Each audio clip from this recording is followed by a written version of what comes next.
Hello दोस्तों, क्या हालचाल है आप सभी के। आई होप आप सब एकदम फिट होंगे। स्वागत है आपका हमारे चैनल पर। आज मैं आपके लिए लेकर आया हूँ एक ऐसी धमाकेदार मंगा जिसका रोमांस और ट्विस्ट देकर आपके होश उड़ जाएंगे। अगर आपको रोमांस जॉनर पसंद है तो ये वीडियो सिर्फ आपके लिए है। और हाँ, अगर कहानी पसंद ना आए तो कमेंट्स में बता देना, हम कोई और मांगा एक्सप्लेन कर देंगे, क्योंकि आपकी पसंद ही सबसे ऊपर है। आगे बढ़ने से पहले चैनल को सब्सक्राइब कर लो यार, हमें जल्द से जल्द 1000 सब्सक्राइबर्स का लैंडमार्क टच करना है, तो प्लीज थोड़ा सपोर्ट दिखाओ। चलिए बिना किसी बकवास के शुरू करते हैं आज का शानदार सफर। की शुरुआत होती है हमारी फीमेल लीड लाला से, जो इस वक्त ट्रेन में बैठी है। खिड़की से बाहर देखते हुए उसे अपनी माँ की कही एक बात याद आती है। उसकी माँ ने कहा था, जब स्प्रिंग में फूल खिलेंगे तब हम साथ में पार्क जाएंगे। लाला मन ही मन सोचती है कि उस वक्त माँ के चेहरे पर जो मुस्कुराहट थी वो मेरे पेरेंट्स के आखिरी शब्द बन जाएंगे। ऐसा मैंने कभी नहीं सोचा था। एक छोटी बच्ची जिसे इस बेरहम दुनिया में अकेला छोड़ दिया गया, अब उसे मजबूरी में अपने रिश्तेदारों के साथ रहना पड़ रहा था। अगले सीन में लाला के कजिन उसे परेशान कर रहे हैं। वे कहते हैं, अगर तुम्हें यहाँ रहना है तो हमारी हर बात माननी पड़ेगी। लाला डरते हुए कहती है,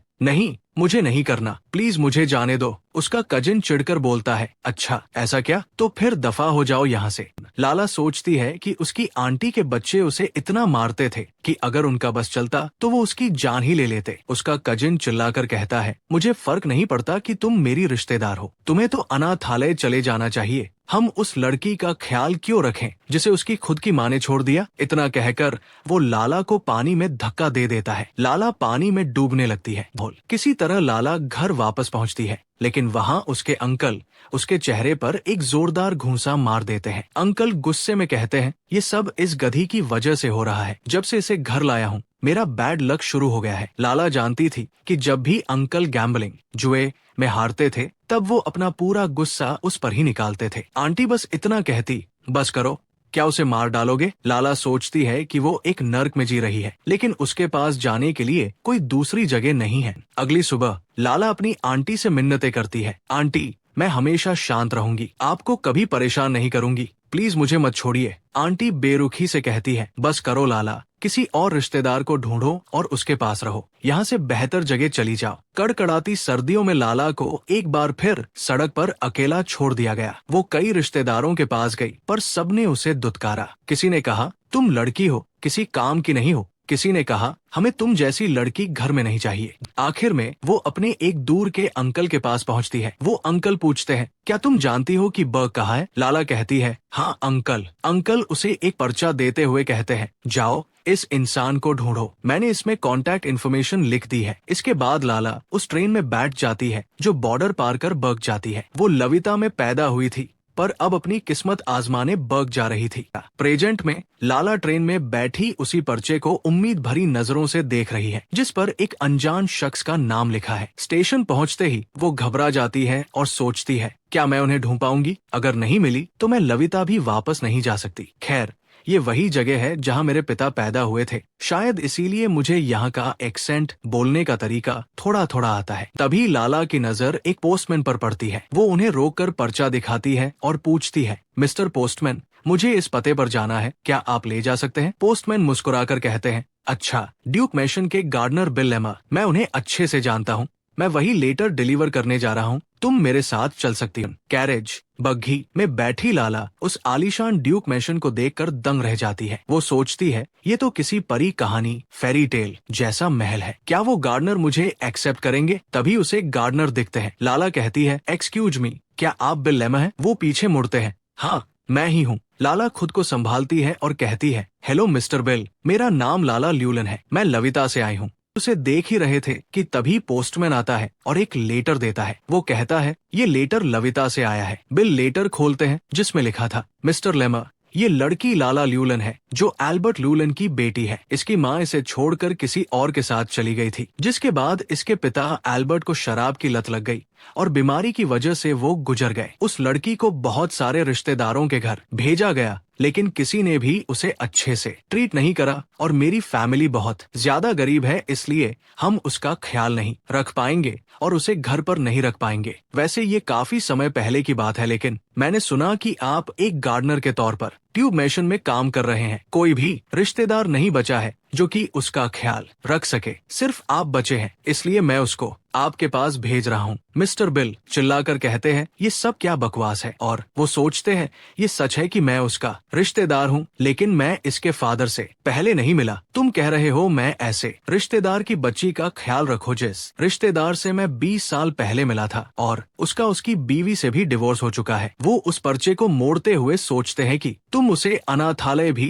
तो भेज सकते थे, यहाँ पर भेजकर मुझे क्यों परेशान करा। तुम्हें क्या लगता है मैं उनका सर्वेंट हूँ कि किसी का ख्याल रखूंगा। अपनी प्रॉब्लम्स को छोड़कर मुझे यकीन नहीं हो रहा वो एडल्ट्स हैं। उन्होंने एक छोटी सी बच्ची को अकेले भेज दिया। ये सुनकर लायला हैरान होकर उनको देखने लगती है, क्योंकि पहली बार किसी ने ऐसा कहा था। मिस्टर बिल कहते हैं, सच में इन लोगों को कोई फर्क नहीं पड़ता, एक बच्ची मर जाए या फिर जिए। वो लला को देखकर सोचते हैं, क्या ये इतने कम कपड़े पहनी है, इसे ठंड नहीं लग रही। वो रेलवे से आई है, इसका मतलब उसने कुछ खाया भी नहीं होगा। सिर्फ इतने से छोटे से सूटकेस के साथ वह किसी और जगह पर आई है। तभी लला कहती है, मिस्टर बिल लेमर, मैं छोटी नहीं हूँ, मैं इस हफ्ते 12 साल की हो जाऊंगी, पढ़ भी सकती हूँ, और अगर आपको किसी चीज में मदद चाहिए तो मैं वह भी कर सकती हूँ।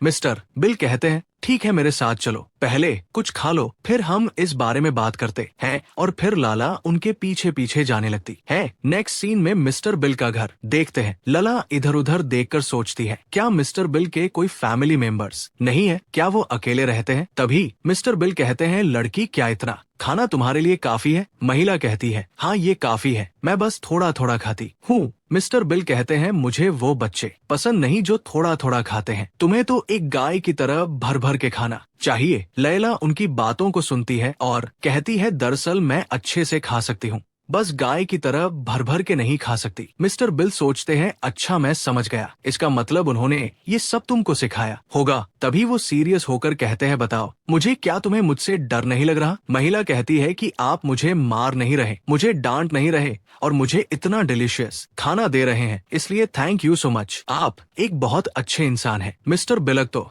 झटका लग जाता है और वो सोचते हैं, आखिर इसने किस तरह की जिंदगी जी है। मेरी फाइनेंशियल कंडीशन अच्छी नहीं है, ये बकवास है कि मैं एक लड़की को पाल पाऊंगा, इसलिए मुझे इस बारे में अच्छे से सोचना चाहिए। लेकिन मैं आखिर इस लड़की को कहाँ भेजूं? सीन में सुबह हो गई थी। मिस्टर बिल ने लायला को यहाँ पर रहने की इजाजत तब तक दी थी जब तक कोई और जगह नहीं मिल जाए। लला सोचती है कि जैसा कि मैंने एक्सपेक्ट किया था, इस बार मुझे कहाँ जाना चाहिए। फिर वह मिस्टर बिल से आकर कहती है, मिस्टर बिल क्या आप अच्छे से सोए। मिस्टर बिल कहते हैं, हाँ, और वो फिर से खाना बनाने लगते हैं। बिला कहती है, ठीक है मैं जाकर प्लेट्स को टेबल पर लगा देती हूँ। फिर थोड़ी देर बाद उन लोगों ने खाना खा लिया था, लेकिन मिस्टर बिल उसे और खाना देते हुए कहते हैं, तुम्हें अच्छे से खाना चाहिए। ले खुश होते हुए कहती है, ठीक है अब मैं और अच्छे से खाऊंगी। नेक्स्ट सीन में ड्यूक का मैशन देखते हैं। एक मेड बाकी मेड्स को बता रही थी, तुम लोगों ने वो खबर सुनी, मिस्टर बिल लेमर एक लड़की को पाल रहे हैं। सब लोग हैरान होकर कहते हैं, क्या वो एक लड़की को पाल रहे हैं। बूढ़ी मेथड कहती है, तो वो बात हो गई, एक एलिफेंट एक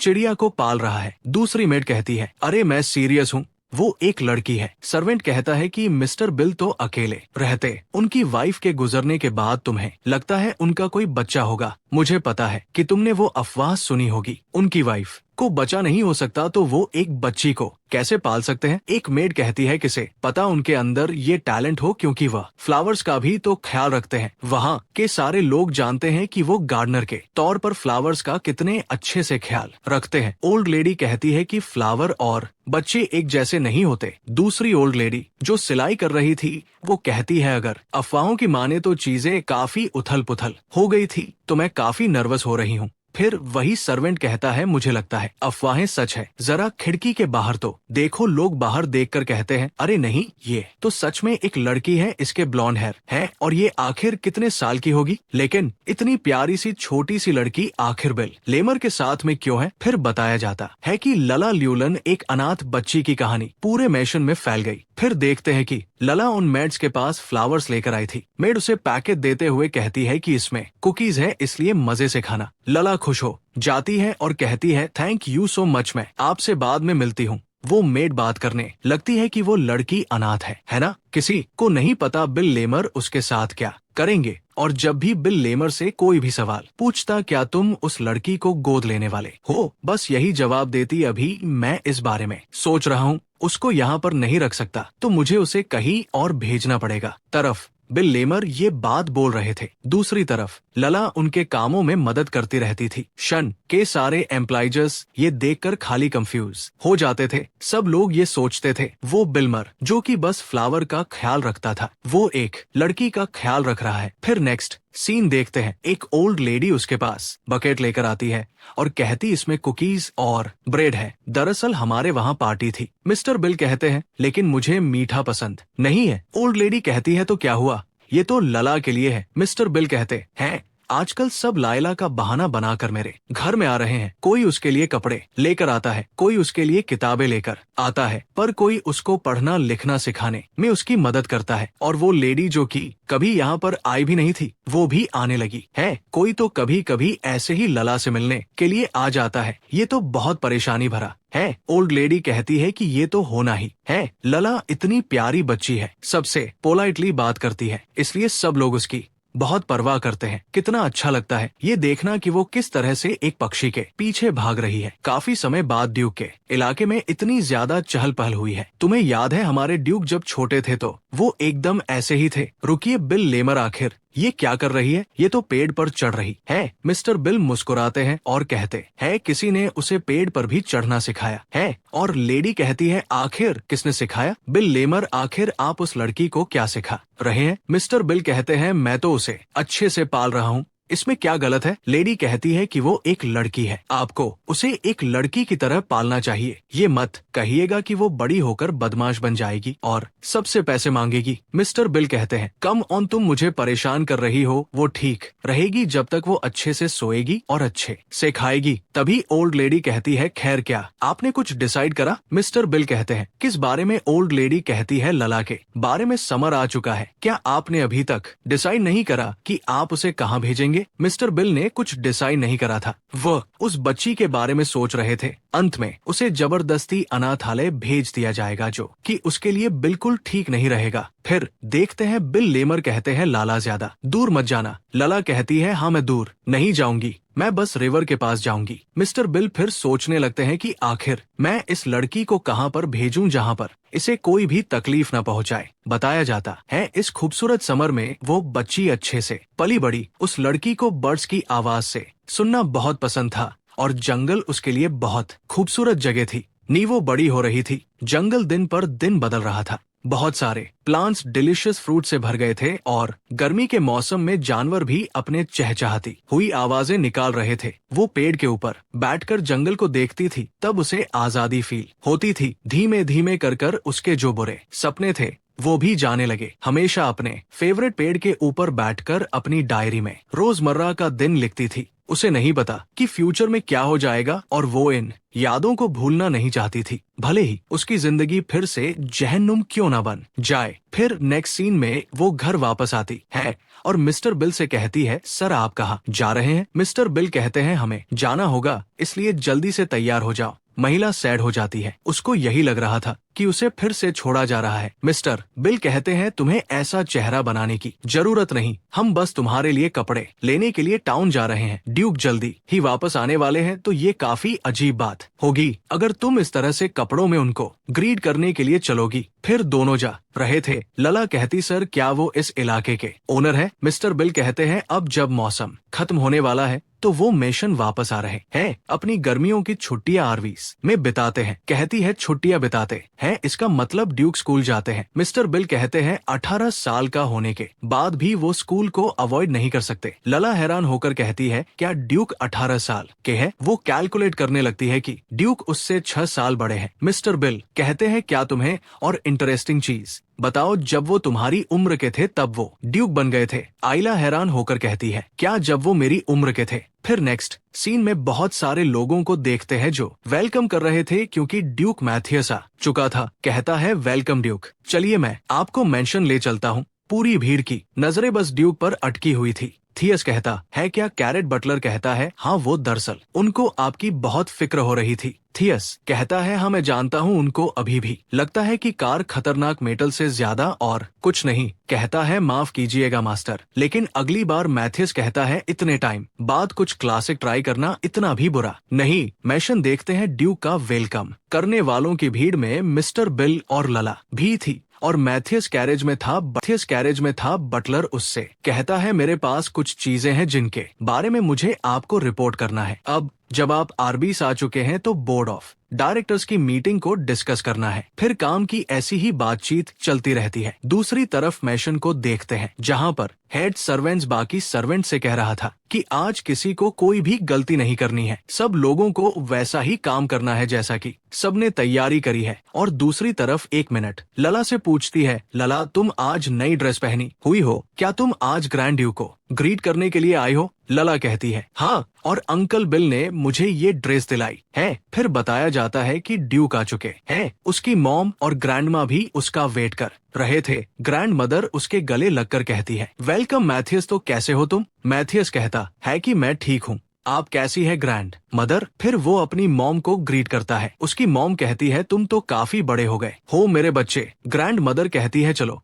अंदर चलते हैं, मैंने खाना तैयार करवाया है। और लाला जो कि सबसे पीछे थी उसकी नजर सिर्फ मैथियस के पैरों तक ही पड़ पाती है। फिर वो मिस्टर बिल से पूछती है अंकल बिल क्या हम लोग ड्यूक को ग्रीट नहीं करेंगे? मिस्टर बिल कहते हैं शायद से अब हम लोग अगली बार ड्यूक को ग्रीट कर पाएंगे। फिर दोनों जा रहे थे और लला कहती है क्या आप सैड हो गए? आपने मुझे नई ड्रेस भी दिलाई थी और हम लोग उनसे मिल नहीं पाए। मिस्टर बिल कहते हैं ड्यूक अक्सर ही फॉरेस्ट आते रहते हैं तो अगली बार हम उनसे परमिशन ले सकते हैं। लला पूछती है क्या ड्यूक को जंगल पसंद है? मिस्टर बिल कहते हैं हाँ पसंद है क्योंकि उनको हंटिंग बहुत पसंद है। लला कहती है क्या कहा उनको हंटिंग पसंद है, वो भी जंगल में? मिस्टर बिल कहते हैं कि जंगल में तो हंटिंग करना नेचुरल बात है क्योंकि वो फैमिली हंटिंग ग्राउंड है। कहती है तो क्या वो बर्ड्स को भी हंट करते हैं? मिस्टर बिल कहते हैं हाँ शायद से ड्यूक को बर्ड्स को हंट करना पसंद हो। जब तुम उनकी शूटिंग स्किल देखोगी तो तुम चौंक जाओगी, इतना यंग होने के बावजूद भी वो बहुत ज्यादा माहिर है। लला कहती है कि आखिर वो बर्ड्स को क्यों हंट करते हैं? अगर वो हंट नहीं भी करेंगे तब भी उनको मैशन में खाना मिल जाएगा। मिस्टर बिल कहते हैं कि नोबल्स लोग हंटिंग मजे के लिए करते हैं और सारे टारगेट्स में उनको सबसे ज्यादा मजेदार बर्ड्स को हंट करना लगता है। लला कहती है मैं उम्मीद करती हूँ कि ड्यूक को हंटिंग ना पसंद हो। तभी मिस्टर बिल को रियलाइज होता है और वो सोचते अरे नहीं, मैंने इतनी छोटी बच्ची के सामने बिना सोचे पता नहीं क्या क्या कह दिया। लला कहती है कि ड्यूक को हंटिंग ना पसंद हो, आपको लगता है ऐसा पॉसिबल हो सकता है? नेक्स्ट सीन सीधा 1 हफ्ते बाद का देखते हैं। एक पेड़ के पास आती है क्योंकि उसको छोटी चिड़ियों की आवाजें आ रही थी। वो जल्दी से पेड़ के ऊपर चढ़ जाती है और देखती है कि अंडे में से चूजे निकल आए थे। वो उन्हें गिनने लगती है और कहती है ये तो कितने ज्यादा क्यूट है, तुम लोगों को भूख लग रही होगी ना, इंतजार करो, तुम्हारी मॉम जल्दी ही खाना लेकर आएंगी। फिर वो अपना पास्ट याद करती है। जब उसकी मॉम जा रही थी तब उसने कहा था मॉम क्या आप कहीं जा रही है? उसकी मॉम लाला को एक कैंडी का डब्बा देती है और कहती है बेटा मैं यहाँ से बहुत ज्यादा दूर जा रही हूँ। लला कहती है तो क्या आपको वापस आने में देर हो जाएगी? अगर मैं इन सारी कैंडीज को जल्द खा लूंगी तो आप क्या वापस आ जाएंगी? लला की मॉम कहती है हाँ ऐसा ही होगा। प्रेजेंट में ये सब कुछ याद कर वो काफी सैड हो रही थी। तभी उसकी नजर उन छोटे बर्ड्स की मम्मी के ऊपर पड़ती है जो आ गई थी। टाइला इसलिए पेड़ से नीचे उतरने लगती है ताकि बर्ड्स अपने बच्चों को खाना खिला सके और वो अपने फेवरेट पेड़ के ऊपर बैठकर डायरी में यही सब लिख रही थी। आज एग्स के अंदर से पूरे 5 बर्ड्स निकले। 2 हफ्ते बाद वो जल्दी ही अपने नेस्ट को भी छोड़कर चले जाएंगे और वो सोचती है कि इसका मतलब मैं जल्दी ही बेबी बर्ड्स को उड़ते हुए देखूंगी। अचानक उसे घोड़े चलने की आवाज आने लगती है। वह देखती है तो वहाँ पर घोड़े से कोई जा रहा था। सोचती है कि ये कौन है, क्या मुझे नीचे उतर जाना चाहिए? नहीं, जब ये यहाँ से चले जाएंगे तब मैं उतर जाऊंगी। लेकिन मैथियस तो वहाँ पर रुक जाता है और उस पेड़ के पास आकर टेक लगाकर खड़ा हो जाता है। लला उसको देखने लगती है क्योंकि वो एक अजनबी चेहरा था। अचानक से उसका पैर फिसलता है और टहनी से आवाज आ जाती है और अगले ही पल मैथियस अपनी बंदूक को उसकी तरफ पॉइंट कर देता है। लला बहुत घबरा जाती है और सोचती है क्या ये एक गन है, और वह हिचकिचाते हुए कहती है कि मैं आपके जाने के बाद उतरने वाली थी यहाँ से। मैथियस अपनी गन को नीचे करता है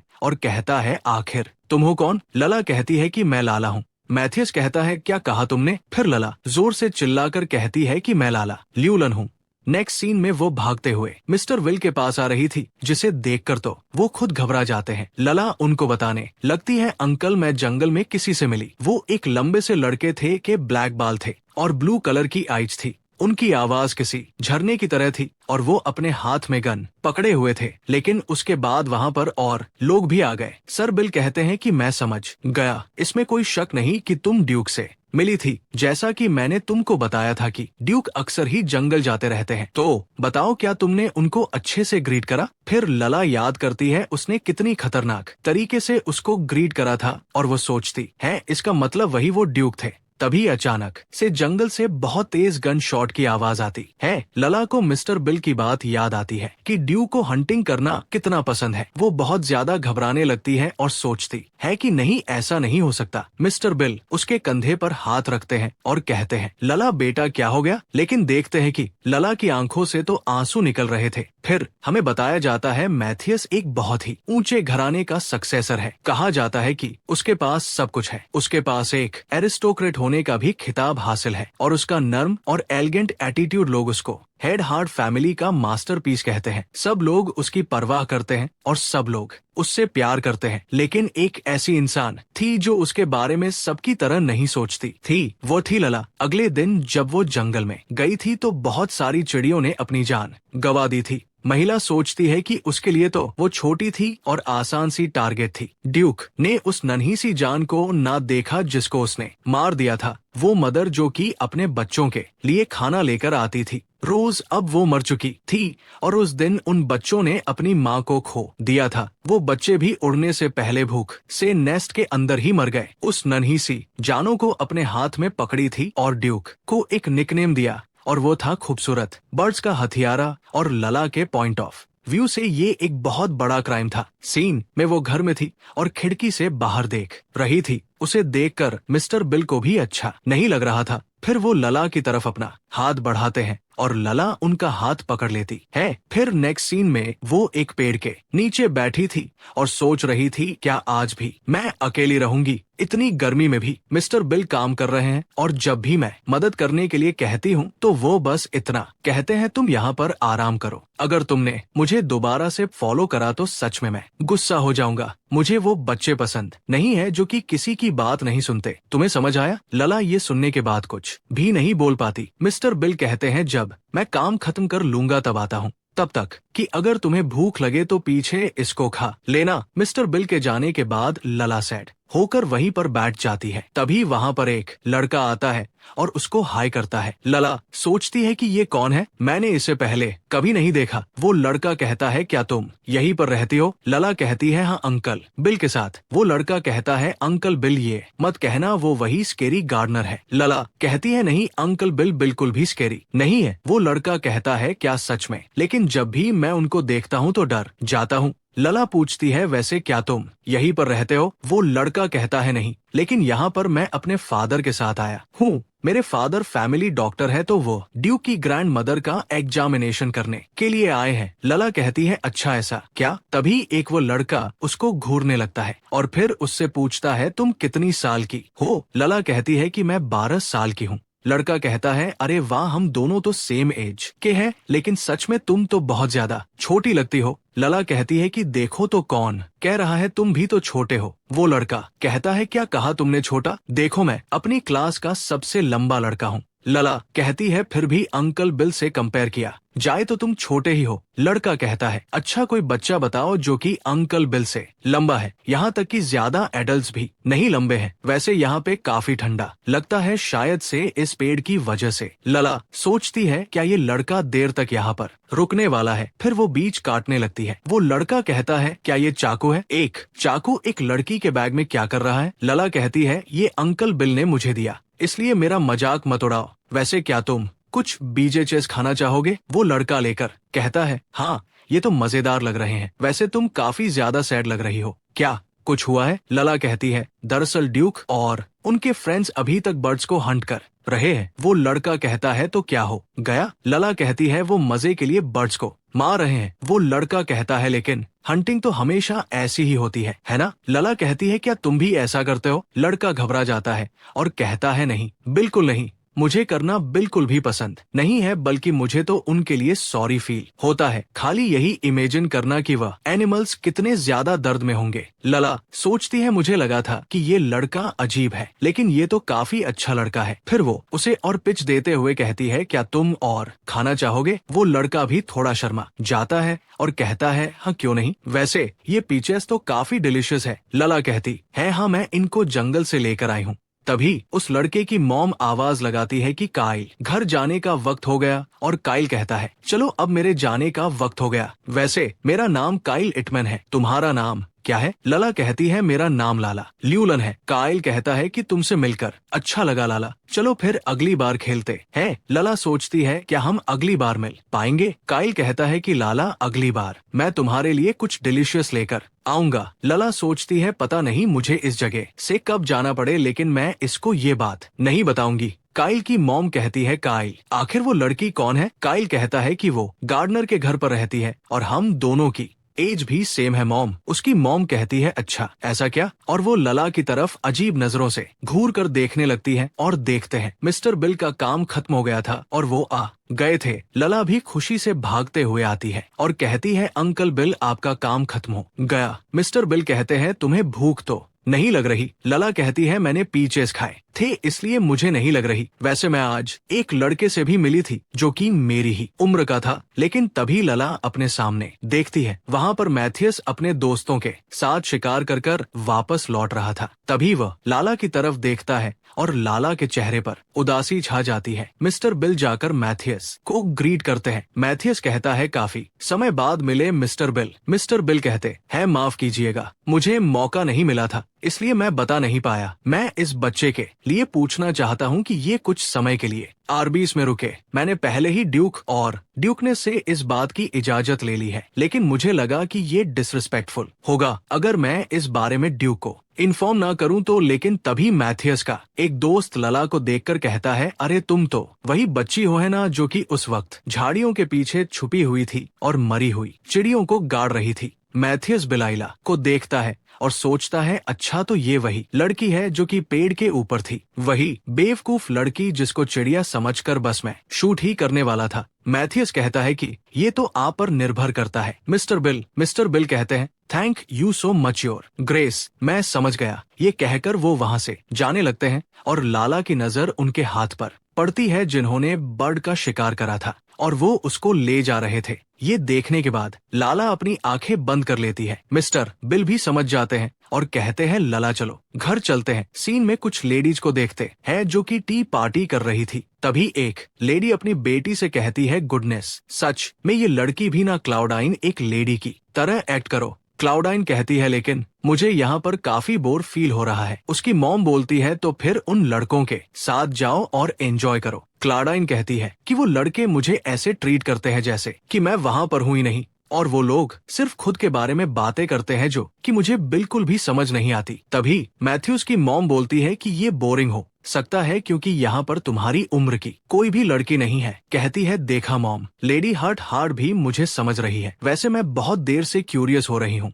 कि आखिर वो लड़की कौन है। मुझे लगता है कि वो मेरी ही उम्र की है। क्या मैं उसके साथ खेल सकती हूँ? मैथ्यूज की मॉम भी देखती है, वो कोई और नहीं बल्कि लला थी। मैथ्यूज की मॉम कहती है, मैं श्योर नहीं हूँ, शायद वो कोई अनाथ है जो कि अब्रॉड से आई है। मुझे नहीं लगता कि वो इस काबिल है कि तुम्हारे साथ खेल सके। क्लाउडाइन कहती है कि मुझे इससे कोई दिक्कत नहीं लेडी हेडार्ट, एक डॉग के साथ खेलने से ज्यादा मजा उसके साथ खेलने में आएगा। फिर मैथियास की मॉम एक बेल बजाती है और कहती है, जाओ उस लड़की को लेकर आओ। फिर एक मेड मिस्टर बिल के पास आती है और कहती है कि मिस हार्ड ने कहा है कि मैं लला को लेकर जाऊं। मिस्टर बिल कहते हैं, क्या मिस हेडहार्ट लला को बुला रही हैं? लेकिन अचानक से क्यों? मेड कहती है, ब्रांड फैमिली की यंग लेडी ने कहा है कि वो लला के साथ खेलना चाहती है। मिस्टर बिल सोचने लगते हैं, इतनी हाई क्लास की नोबल लेडी आखिर लला के साथ क्यों खेलना चाहेगी? खैर, ये ऑर्डर तो ऊपर से आया तो मैं मना नहीं कर सकता, मेरे पास कोई और रास्ता नहीं। लला कहती है, अंकल बिल, मैं अभी के लिए चली जाती हूँ,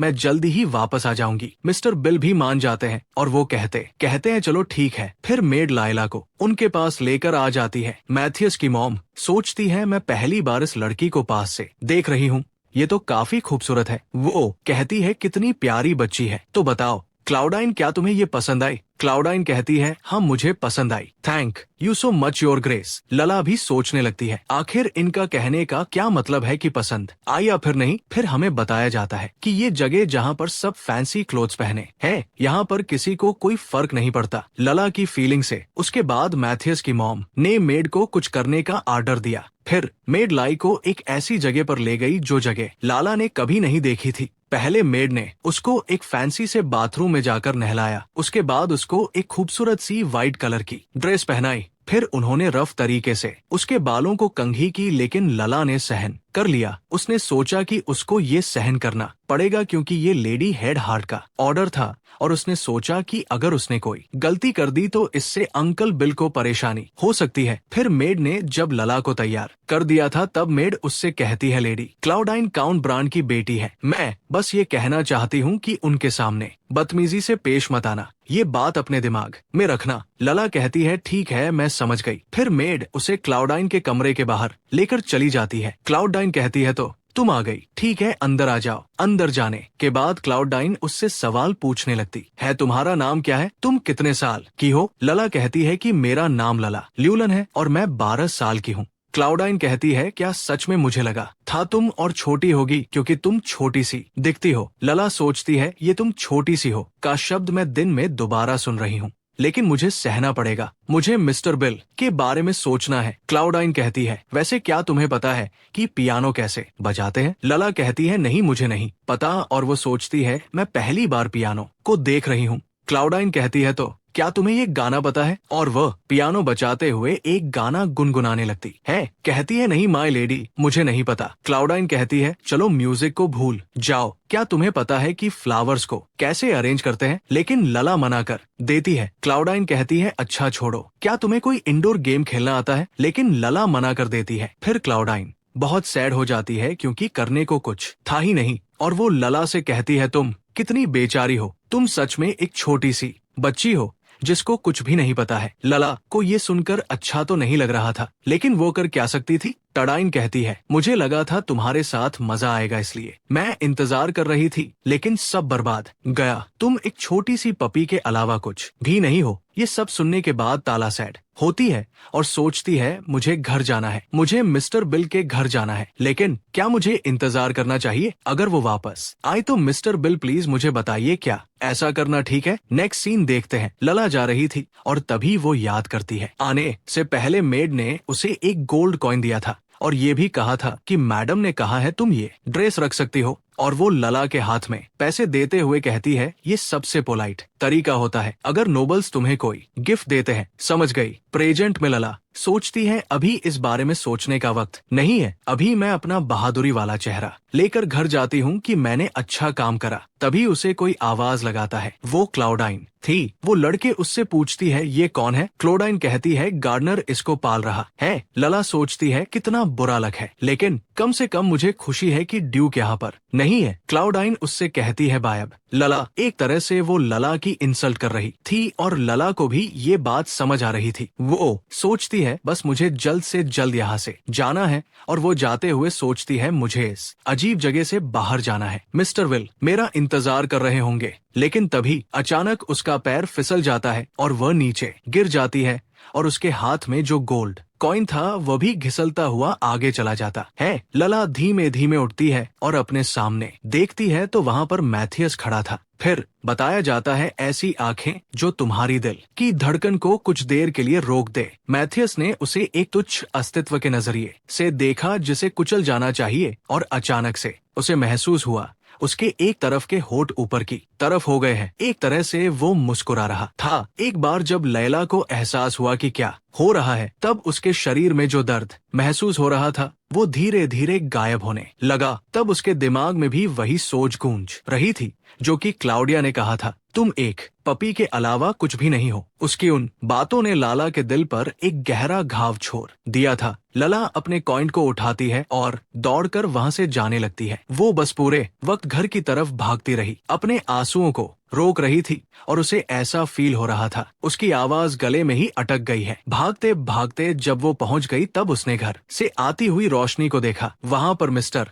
बिल उसका इंतजार कर रहे थे। तब लला को समझ आया कि उसके अंदर जो फील हो रहा है वो क्या है, कुछ और नहीं बल्कि उदासी है। फिर 2 दिन बाद देखते हैं मिस्टर बिल लला के रूम में आते हैं और कहते हैं, लला क्या आज तुम जंगल नहीं जाने वाली? डायला कहती है, नहीं मिस्टर बिल, आज मैं घर पर रुकने वाली हूँ। मिस्टर बिल रूम के बाहर आकर सोचते हैं, उस दिन के बाद से 2 दिन हो चुके हैं। तब से वो इतनी ज्यादा उदास हो गई है कि वह बस अपने कमरे में बंद हो गई है। क्या घर में हमेशा से इतनी ही शांति रहती थी? नेक्स्ट सीन में लला उनको वही गोल्ड कॉइन लाकर देती है और कहती है, मैं ये आपको देती हूँ मिस्टर बिल, ये वो कॉइन है जो कि मुझे क्लॉडाइन ने दिया था। मिस्टर बिल सोचते हैं कि अब मुझे समझ आ रहा है कि मिशन से आने के बाद तुम इतनी उदास क्यों लग रही थी। मिस्टर बिल कहते हैं कि तुम उसी लड़की की बात कर रही हो, लेकिन तुम ये पैसे मुझे क्यों दे रही हो? लला कहती है, मुझे लगता है कि ये पैसे अभी मेरे लिए बहुत ज्यादा है। मैं ये कह रही हूँ कि ये मेरे लिए बहुत सारे पैसे हैं, मुझे इन्हें फेंकना नहीं चाहिए, भले ही मैं अपसेट क्यों ना हूँ। मैंने इस बारे में बहुत सोचा और मुझे लगा कि मैंने बुरा काम नहीं करा था। भले ये काम कर कर मुझे कम पैसे मिले, लेकिन मैं आपको सब चीज के लिए रिपे कर सकती हूँ, इसलिए मैं ये आपको देना चाहती हूँ। अंकल बिल मिस्टर बिल सोचते हैं कि जब मैंने लायला को रोते हुए भागते हुए आते देखा था तब मुझे लगा था कि लला ऐसा काम कर रही होगी जिसमें उसे बहुत चोटें लग गई। मैंने ऐसा प्रिटेंड करा कि मुझे नहीं पता, क्योंकि मुझे डर था कहीं ये रोने ना लगे। सच में वो बड़े घर के बेवकूफ लोग भी ना। और वो लाला से कहते हैं, लला तुमने ये पैसे कमाए हैं तो इन्हें तुम ही रखो। हमने ये पैसे मेहनत कर कर कमाए हैं क्योंकि तुम्हारा काम था एक बड़े घर की जिद्दी लड़की को संभालना जो कि बोर हो रही थी। ये एक अमेजिंग जॉब थी, तुमने अच्छा काम किया, इसलिए तुम्हें फक्र से इसे एक्सेप्ट करना चाहिए, इसलिए कांग्रेचुलेशंस। अब तुम बड़ों की दुनिया में एंटर कर चुकी हो लला। लला कहती है, अंकल बिल फिर भी क्या मैं इसके लिए अभी छोटी नहीं हूँ? अंकल बिल कहते हैं कि अगर तुम खुद के बल पर जीना सीख गई हो तो तुम बड़ी हो गई हो। पर वह उसे खूब खाना देते हुए कहते हैं, एक ऐसी दुनिया जहाँ सब कमाने के लिए स्ट्रगल कर रहे हैं तो अकेले इतने पैसों को कमा लेना बहुत रेयर होता है। एक छोटी बच्ची के लिए एक अच्छा स्टार्ट हो सकता है, समझी? अगर तुम अच्छी शुरुआत कर रही हो तो मुझे यकीन है तुम बड़ी होकर एक बहुत अच्छी लड़की बनोगी। अब जब तुम्हें बड़ा होना है तो तुम्हें अच्छे से खाना पड़ेगा। तुम्हें पता है ना, मुझे वो बच्चे पसंद है जो कि गाय की तरह खाते हैं। लला कहती है, अंकल बिल अगर मैं अच्छे से खाऊंगी तो मैं जल्दी ही बड़ी हो जाऊंगी। अंकल बिल कहते हैं, हाँ बिल्कुल, वैसे क्या तुम्हें किसी ने बोली करा कि तुम छोटी हो? लला कहती है, नहीं ऐसा नहीं है, लेकिन मुझे लगता है मैं ज्यादा छोटी दिखती हूँ। अंकल बिल सोचते हैं, बेटा ऐसा इसलिए है क्योंकि तुम छोटी ही हो। और वो जाते हुए कहते हैं, रुको मैं एप्पल जूस लेकर आता हूँ। लला कहती है, अंकल बिल क्या ये यूजलेस नहीं होगा अगर मैं इन पैसों को इस्तेमाल नहीं करूंगी? अंकल बिल कहते हैं, हाँ तुम सही कह रही हो, लेकिन क्या कुछ है जो तो कि तुम्हें चाहिए? लला कहती है, हाँ मुझे एक नोटबुक चाहिए, जो मेरी पहले थी वो भर चुकी है। अंकल बिल कहते हैं, हाँ क्यों नहीं? लला कहती है, मैं कुछ कलर पेस्टेंस भी खरीद सकती हूँ। अंकल बिल कहते हैं, हाँ तुम्हें जो चाहिए तुम ले सकती हो। लला कहती है, अंकल बिल क्या आपको भी कुछ चाहिए? मिस्टर बिल कहते हैं, क्या तुम कुछ खरीद कर मुझे देने वाली हो? क्या होगा अगर मैंने कुछ बेकार सी लेकिन एक्सपेंसिव चीज मांग ली तो? लाई कहती है, तो फिर मैं और पैसे कमाऊंगी और आपको खरीद कर दूंगी। अंकल बिलस करते हुए कहते हैं, ठीक है मैं इंतजार करूंगा। और वो सोचने लगते हैं कि कितनी प्यारी बच्ची है, इसका दिल भी कितना बड़ा है। जब ये अभी से इतनी प्यारी है तो मुझे यकीन है कि ये बड़ी होकर भी बहुत अच्छी निकलेगी। रुको, ऐसी जो परिस्थितियां होती है उस वक्त में क्या एक औरत के लिए जो खूबसूरती होती है वो जहर का काम नहीं करती? सोच कर तो मेरे अभी से सर में दर्द हो रहा है। मुझे इसे ऐसी जगह भेजना चाहिए जिस पर मैं भरोसा कर सकूं, लेकिन ऐसी तो कोई जगह ही नहीं। सच में ये बेकार दुनिया और ये सड़े हुए इंसान भी ना ऐसा तो नहीं। बड़े होकर मुझे इसे ड्रिंक करते हुए देखना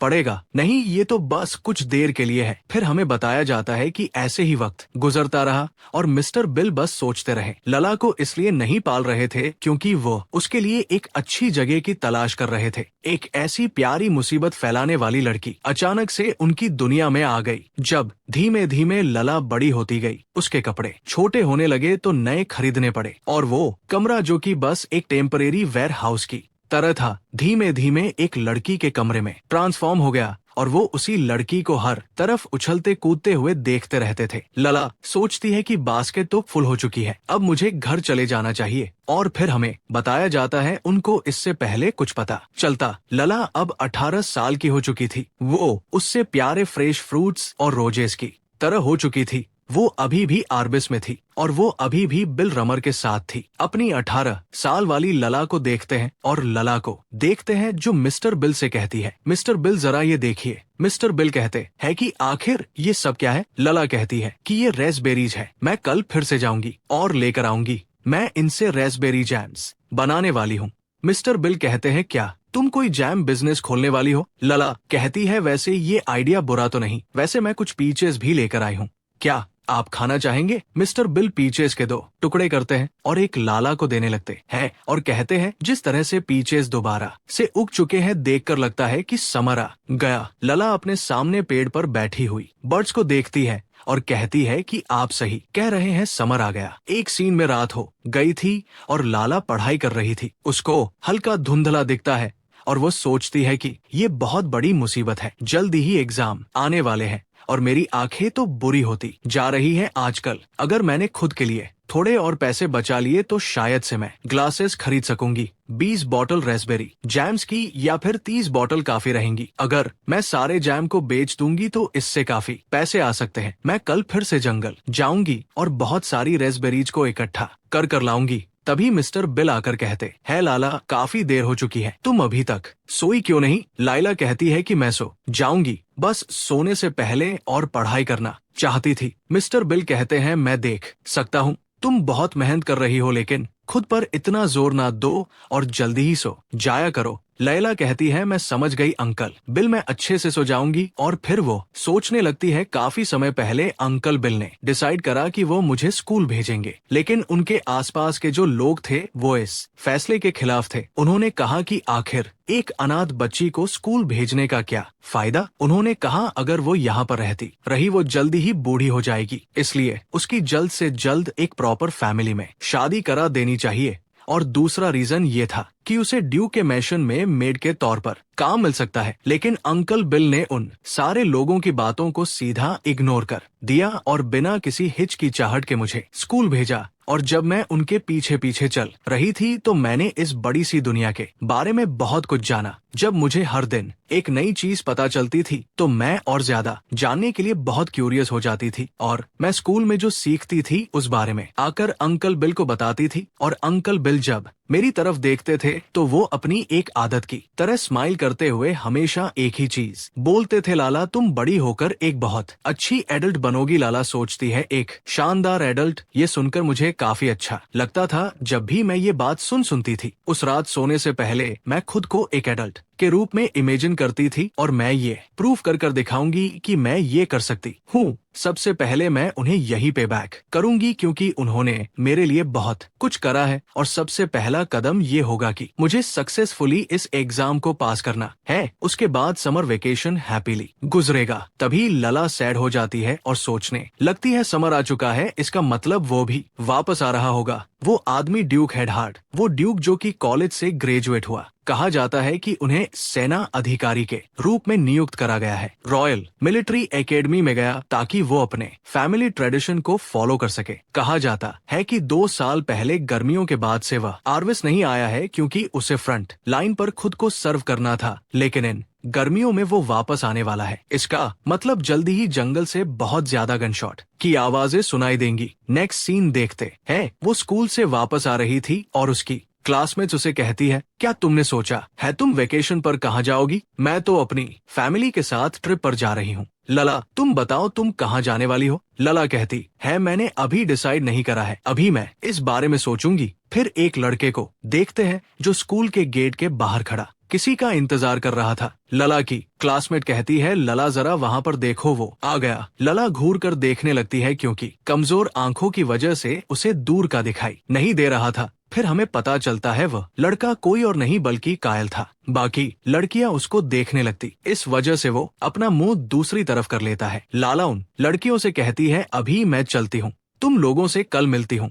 वो लड़कियां तो बहुत खुश हो जाती है क्योंकि उनको तो कुछ और ही लग रहा था। लाला कहती है, कायल तुम यहाँ पर क्यों आए? ज्यादा कंफर्टेबल होता अगर स्कूल के बाद तुम मेरे घर पर आ जाते। कायल कहता है, मैंने ऐसा ही सोचा था, लेकिन वहाँ जाते वक्त मैं यहाँ से गुजर रहा था। फिर बताया जाता है कि वो ऐसा कह तो रहा है, लेकिन लला के घर जाने के लिए उसने अपनी टेनिस क्लब प्रैक्टिस को स्किप कर दिया। दूसरी तरफ उसके दोस्तों को देखते है जो कहता है, आखिर वो कायल आज क्यों नहीं आया? दूसरा लड़का कहता है कि लगता है कि वो फिर से उस लड़की से मिलने के लिए गया है। फिर कायल को देखते हैं जो कहता है, मैं दौड़ कर आया था तो काफी गर्मी लग रही है, वैसे क्या तुम आइसक्रीम खाना चाहोगी? तुम्हारी फेवरेट वैनिला आइसक्रीम चलो रास्ते में चलते हुए ले लेते हैं। आई सोचता है कि जरूरी नहीं कि आप टेनिस प्रैक्टिस ही करें, अपने गोल्डन टाइम में मैं ये वक्त लाला के साथ बिताना चाहता हूँ। लोगों ने आइसक्रीम ले ली थी और लाला कहती है, एक बुक है जो कि मैं लेना चाहती हूँ, चलो घर जाने से पहले बुक स्टोर चलते हैं। लाला आइसक्रीम खा रही थी और कायल उसको मुस्कुराते हुए देखा जा रहा था।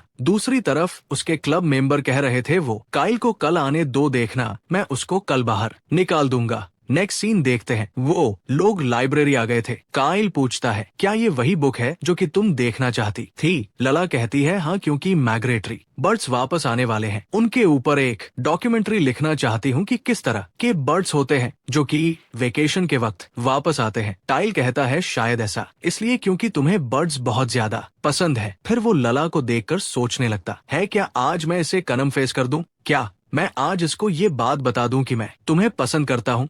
तभी लला उससे कहती है, कायल क्या कुछ है जो कि तुम मुझसे कहना चाहते हो? कायल कहता है, नहीं कुछ भी तो नहीं, वैसे क्या तुम और बुक्स नहीं लोगी, बस एक ही लोगी? लला कहती है, हाँ मैं बस एक ही बुक लूंगी, चलो घर चलते हैं। और कायल फिर से सोचने लगता है, नहीं अभी नहीं, अभी ये सही वक्त नहीं है, क्योंकि ऐसी सिचुएशन में जब मुझे पता भी नहीं कि लला मेरे बारे में क्या सोचती है, अगर मैंने ऐसे टाइम पर उसको कन्फेस कर दिया तो वो बहुत अनकंफर्टेबल महसूस करेगी और मैं ये नहीं करना चाहता। अगर ऐसा कुछ हुआ तो जो हमारी दोस्ती है वो भी खराब हो जाएगी। और ऑफ कोर्स जब मैं ये देखता हूँ कि लाला दिन पर दिन सुंदर होती जा रही है तो मैं बहुत सावधान हो जाता हूँ, इसीलिए मैं खुद पर काबू रखा हुआ हूँ ताकि लंबे समय तक उसकी इस खूबसूरत सी मुस्कुराहट को देख सकूं। मैं ये सोच रहा हूँ, क्या एक लवर की तरह शुरुआत करना सही रहेगा? हम काफी लंबे समय से एक दूसरे को जानते हैं, तो क्या ये बेहतर नहीं रहेगा अगर हम कपल बन जाए तो एक हस्बैंड और वाइफ जो कि एक दूसरे के साथ ज्यादा कंफर्टेबल रहते हैं। हाँ, शादी में सोच रहा हूँ, क्या कॉलेज से ग्रेजुएशन के बाद हमें शादी कर लेनी चाहिए? फिर वो इमेजिन करने लगता है कि जब उनकी शादी होगी तो लाला ड्रेस में कैसी लगेगी। वो सोचता है, मुझे यकीन है कि लाला से ज्यादा खूबसूरत ब्राइड कोई भी नहीं होंगी। लाला कायल की वाइफ मुझे बहुत अच्छा लगा, मुझे बहुत ज्यादा पसंद आया। वो जोर जोर से हंसने लगता है। तभी लला पूछती है, कायल तुम हंस क्यों रहे हो? क्या तुम्हें ये इतना फनी लगा कि मैं अपने ज्योमेट्री के टेस्ट में फेल हो गई? हाँ, जाहिर सी बात है, तुम्हें तो ज्योमेट्री के एग्जाम में बहुत अच्छे मार्क्स मिलते हैं, तुम कहाँ मुझे पाहिल कहता है, नहीं लाइला रुक जाओ, मैं तो किसी और बात के बारे में सोच रहा था। फिर वो उसकी साइकिल पकड़ कर कहता है, चलो साथ में घर चलते हैं। वो लोग मिशन के पास से गुजर रहे थे और कायल कहता है, वैसे क्या तुमने ये खबर सुनी? बता रहे हैं कि ड्यूक हेड हार्ट 2 साल के बाद आखिरकार वापस आ रहे हैं। लाला फिर उदास हो जाती है और कहती है, मुझे नहीं पता। कायल कहता है, मुझे लगता है कि मिशन में बहुत ज्यादा हड़बड़ी मची होगी क्योंकि ड्यूक वापस आ रहे हैं। बताओ तुम्हें इसमें दिलचस्पी नहीं हो रही? टाइला सोचती है कि ऐसा इसलिए क्योंकि मैं उसको देखना नहीं चाहती हूँ। उस दिन के बाद से मुझे ऐसा महसूस होता है रेडी क्लडाइन ने मुझे बुलाया था, मुझे अकेला छोड़ दिया था और बस पैसे दे दिए थे। लेकिन जिस नीची नजरों से ड्यूक मुझे देख रहा था, उस वजह से मेरे दिल पर एक घाव हो गया था। वो एक ऐसा घाव था, वो तब मुझे महसूस होता था जब मैं अपने रिश्तेदारों के घर पर रहती थी।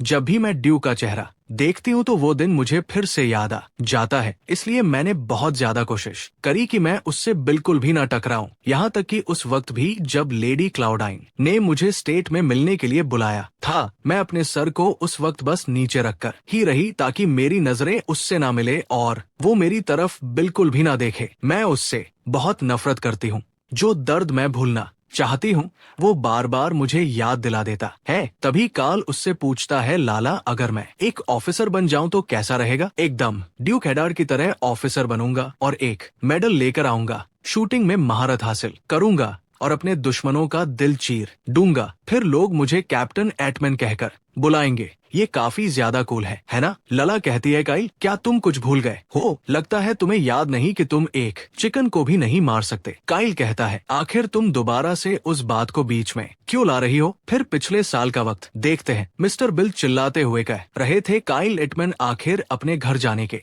बजाय तुम मेरे घर क्यों आते रहते हो? एक अमीर दादा अपने घर पर खाना नहीं खाता, यहाँ पर खाता है। क्या तुम्हारे स्टेटस के लिए ये लो नहीं होगा? तब से इस छोटे बदमाश का मेरे घर आना बिल्कुल मना है। कायल सोचता है, नहीं ऐसा नहीं हो सकता। वो वक्त जब मैं लला से मिल पाता हूँ तभी जब मैं यहाँ पर आता हूँ और बहाना बनाता हूँ कि मुझे उसके साथ पढ़ाई करनी है। और वो मिस्टर बिल से कहता है, मिस्टर मैं खाने के लिए पे कर दूंगा, आप मुझे आर्डर दीजिए कि मुझे क्या करना है। मिस्टर बिल कहते हैं, क्या सच में तुम कर लोगे? एक सीन देखते हैं। उसे एक चिकन पकड़ने का आर्डर मिला था और वो उस मिशन में नाकाम हो गया था। मिस्टर बिल कहते हैं, और ये बच्चा तो एक चिकन तक नहीं पकड़ सकता। देखकर तुम्हें यही कहूंगा कि ये एटमैन फैमिली का निकम्मा बेटा है। काइल बहुत सैड हो जाता है और कहता है, मिस्टर ऐसा नहीं है। फिर लला उसको दिलासा देने लगती है और प्रेजेंट में काइल कहता है, तुम्हें पता है उस दिन के बाद से मिस्टर रेमर ने मुझे मेरा नाम लेकर नहीं पुकारा। वो मेरा नाम लेने की बजाय हमेशा यही कहते हैं कि किसी काम का नहीं। लला कहती है, वो ये भी तो कहते हैं कि अच्छा है पर किसी काम का नहीं, तो खुश हो जाओ। काइल कहता है, अच्छा तो तुम फिर से मुझे दिलासा दे रही हो। लला कहती है, काइल मैं तुम्हें पसंद करती हूँ क्योंकि तुम एक बहुत अच्छे इंसान हो। ताकि मैंने तुमसे कहा था कि तुम अपने इन हाथों से लोगों को बचाने के लिए मदद करो और इन हाथों को शूटिंग जैसी चीजों में बिल्कुल भी इस्तेमाल मत करो। तो तुम्हें नहीं लगता कि ये करना ज्यादा कूल लगेगा? काइल कहता है, तो क्या मैं मिलिट्री डॉक्टर बन जाऊं? तुम्हें तब भी मेडल मिलता है जब तुम मिलिट्री डॉक्टर बन जाते हो। कहती है कि हाँ, ये एक शानदार जॉब है क्योंकि तुम इसमें लोगों की जान बचाते हो। काइल कहता है, अच्छा ऐसा क्या? और तभी एक कार को आते हुए देखते हैं। लला से कहता है, साइड हो जाओ, एक कार आ रही है। और देखते हैं उस कार में कोई और नहीं बल्कि मैथियस बैठा हुआ था। काइल कहता है, क्या उसमें ड्यूक डोवेगर बैठे हुए थे? कहती है, नहीं मुझे लगता है शायद लेडी बैठी होंगी। डोवेगर तो हो ही नहीं सकते क्योंकि मैंने सुना है उन्हें कार से बहुत नफरत है। काइल कहता है, लेकिन ऐसा क्यों? कार्स तो काफी ज्यादा शानदार होती है, उनके काफी ज्यादा मॉडल होते हैं और वो ज्योमेट्रिक की टेक्नोलॉजी है। काइला कहती है, फिर से ज्योमेट्रिक की बात मत करो। काइल कहता है, अच्छा ठीक है, वैसे मैं ज्योमेट्रिक के नोट्स लेकर आया हूँ, तुम्हें दिखा सकता हूँ। अरे नहीं, मुझे लगता है कि मैं उसे डेस्क पर छोड़ आया। लला कहती है, तो फिर ठीक है, मैं घर जा रही हूँ और तुम्हारा इंतजार करूंगी। डिनर तक आ जाना और इस बात का ख्याल रखना कि नोट्स को लेते आओ। काइल कहता है, तुम मेरा इंतजार करोगी या फिर नोट्स का इंतजार करोगी? लाला कहती है कि एक नोट्स का इंतजार करूंगी। जाहिर सी बात है, कहता है कि मेरा तो दिल ही टूट गया। खैर मैं जल्दी ही वापस आ जाऊंगा। लाला कहती है कि तुम आराम से आना, मुझे डिनर की तैयारी भी करनी है। फिर वो जाते हुए सोचती है, आज मुझे डिनर में क्या पकाना चाहिए। दूसरी तरफ मैथियस को देखते हैं जो कार के बाहर देखता है और बटलर से कहता है कि गाड़ी को रोको। बटलर कहता है, क्या आपका मतलब यही बीच में रोक दूं? मैथियस कहता है, हाँ मुझे थोड़ी देर के लिए टहलने जाना है। और बटलर मैथियस से कहता है, तो फिर मैं इंतजार करता हूँ। मैथियस कहता है, कोई बात नहीं, मैं चला जाऊंगा। बटलर सोचने लगता है कि आखिर क्या हुआ होगा। ये अपने शेड्यूल से एक हफ्ते पहले आ गए, इसीलिए मैं किसी भी सर्वेंट को स्टैंड बाय पर रहने के लिए नहीं कह पाया। और अब ये अचानक से कह रहे हैं कि ये अकेले जाना चाहते हैं और वो मैथियस से कहने जा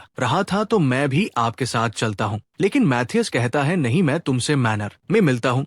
फिर वो वहीं पर वॉक करने लगता है और आंखें बंद कर कर कुछ याद करने लगता है। मैथियस की मॉम ने कहा था, मैथियस तुम्हें इस गर्मियों में सगाई कर लेनी चाहिए। मैथियस कहता है, ठीक है मैं कर लूंगा, और वो सोचता है मैं अपनी माँ की बात पर राजी हो गया। तो खानदान का रिवाज है कि सही वक्त पर शादी करना और एक उत्तराधिकारी को पैदा करना। मैथियस की ग्रैंड मदर कहती है कि मुझे लगता है कि लेडी क्लॉडाइन ड्यूकनेस बनने के लिए सबसे सूटेड रहेगी, और मैथियस सोचता है कि मैं अपनी ग्रैंड मदर की बात पर भी राजी हो गया। क्लॉडाइन 1 ब्रांड एक शानदार दुल्हन बनेगी। मैथियस की मॉम कहती है, जब तुम आर्बीस वापस आ जाओगे तो मैं क्लाउडाइन की फैमिली के साथ एक मीटिंग अरेंज करवाती हूँ। मैथियस कहता है, ठीक है मैं समझ गया, और वो सोचता है कि मेरी जिंदगी इसी तरह की है। मेरी कोई इच्छा नहीं है और ना ही मेरे अंदर किसी चीज को पाने की चाहत है। मेरी लाइफ एकदम परफेक्ट है, जहाँ पर सब कुछ परफेक्टली ऑर्डर में है। कुछ इतना ज्यादा नेचुरली आता है कि वह बहुत बोरिंग लगने लगता है। अपनी इस जिंदगी में मैं एक परफेक्ट बेटा बना, एक परफेक्ट स्टूडेंट बना, एक परफेक्ट ऑफिसर बना, और अब मैं एक परफेक्ट वुमेन से शादी करने जा रहा हूँ ताकि एक परफेक्ट फादर बन सकूं, ताकि हेड हार्ट फैमिली का हेड होने के रूप मैं अपनी फैमिली को और ज्यादा ताकतवर बना सकूं। जैसा कि मेरे ग्रैंडफादर और मेरे फादर ने करा, मैं भी वैसा ही करूंगा। ये सब सोचता वो आगे जा रहा था और पीछे साइकिल से लला आ रही थी। वो मैथियस के पास से गुजर कर निकलती है। मैथियस की नजर उस पर पड़ती है। लला ने भी उसको देख लिया था और वह पीछे देखकर हैरान हो जाती है। तभी उसकी